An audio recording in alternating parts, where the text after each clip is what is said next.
इस कहानी की शुरुआत होती है एक खूबसूरत और शांत गांव से, फुरफुरी नगर। हर सुबह यहाँ के लोग अपने अपने कामों में व्यस्त रहते, बच्चे गलियों में मिलकर खेलते और गांव की हवा में एक अलग ही सुकून था। ऐसा सुकून जो आपको दुनिया में कहीं और नहीं मिलेगा। लेकिन इस सुकून के पीछे छिपा था एक भयानक राज। फुरफुरी नगर के बाहर एक पीले रंग का लोहे का पुराना पुल था, जिसका नाम सुनते ही गांव वालों के पसीने छूट जाते थे। दिन में तो सब वहां से गुजरते, लेकिन रात के 9 बजे के बाद वहां से एक मधुर सी आवाज आने लगती।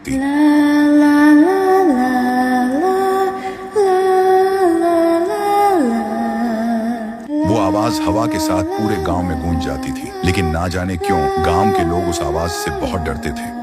हर शाम जब बच्चे गांव के प्रधान जी के पास जाते तो वो उन्हें उस पुल की एक डरावनी कहानी सुनाते। कहते हैं एक छोटी लड़की थी, कोमल, जिसने एक दिन उसी पुल से कूदकर अपनी जान दे दी थी। उसके बाद से उसकी आत्मा वहीं भटक रही है। इस कहानी को सुनकर सारे बच्चे डर जाते, लेकिन 2 दोस्त थे, राइस्टार और ज्ञान भाई, जो इन कहानियों में विश्वास नहीं करते थे। दोनों बचपन से ही बहुत बहादुर थे। एक शाम का वक्त था। राइस्टार, ज्ञान भाई और उनके दोस्त अमन और अरमान मिलकर पुल के पास वाले मैदान में छुपन छुपाई खेल रहे थे। ये उनका आखिरी खेल था, क्योंकि अंधेरा हो चुका था और सबको घर जाना था। खेल शुरू हुआ, सब छुप गए और राइस्टार उन्हें ढूंढने लगा। धीरे धीरे राइस्टार ने सबको ढूंढ लिया, लेकिन अरमान कहीं नहीं मिला। तभी ज्ञान भाई को याद आया कि उसने अरमान को पुल की तरफ जाते हुए देखा था। ये सुनकर दोनों के होश उड़ गए। वे दौड़ते हुए घर पहुंचे और अपने माता पिता को सब कुछ बता दिया। अरमान की माँ जोर जोर से रोने लगी। अब वो कभी वापस नहीं आएगा। जो उस पुल पर जाता है वो कभी लौट कर नहीं आता। उस रात ज्ञान भाई को नींद नहीं आई। उसके मन में बस एक ही बात चल रही थी, काश मैं अरमान को रोक लेता तो आज वो हमारे साथ होता। तभी अचानक वही मधुर गाना